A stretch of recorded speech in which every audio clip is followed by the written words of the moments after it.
All right, music fans, welcome back. It's Dave. It's the Real Music Observer, observing real music in real time for real people just like you, just like me. The presence of Lindsey Buckingham is felt even when he's not in the band. That is the focus of this particular video.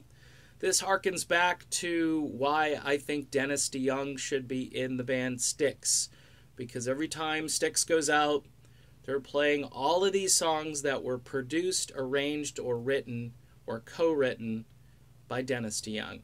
And even recently, they had to admit that the fans wanted to hear Mr. Roboto, a song that was more or less just impugned and made fun of for almost a generation. But all of a sudden, lo and behold, it shows up in the set list. And Fleetwood Mac's set list is strewn about with Lindsey Buckingham contributions, so much so that all this analysis is put on Neil Finn when he attempts to sing these Buckingham songs. Lindsey Buckingham's impact on this group can't just be brushed aside, flushed away as if it didn't ever exist. The term ghosted comes to mind, where all of a sudden he's there and he's gone. It's just, okay, you dismiss him, but you can't dismiss his work. In fact, you're touring on his work. You're earning revenue from his work. This is why there's a lawsuit, because you just can't pretend that this guy didn't have major contributions. Rather than sitting down at a table and speaking with one another like adults.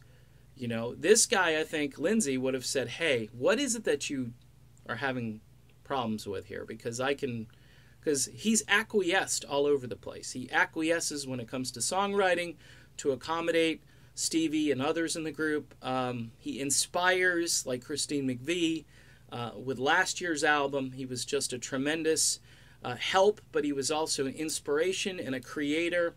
He manages to kind of put on all these different hats as if he's the only adult in the room. And the children didn't want the adult running the show.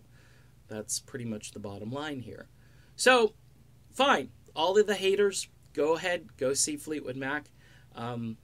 Keep in mind that pretty much every song they perform, at least the era that's most important, which is after Buckingham and Nix arrived, pretty much every song is going to have Lindsey Buckingham's imprint, except that last tune they do from the Time album, which I think is really, it's a dig, and it's more than probably a dig. It's more like a middle finger or something. It's just very strange, and it's a song that people, you know, you're closing the show with a song that people don't know, and it's pretty strange in this era of it's got to be a hit or I'm not going to listen to it.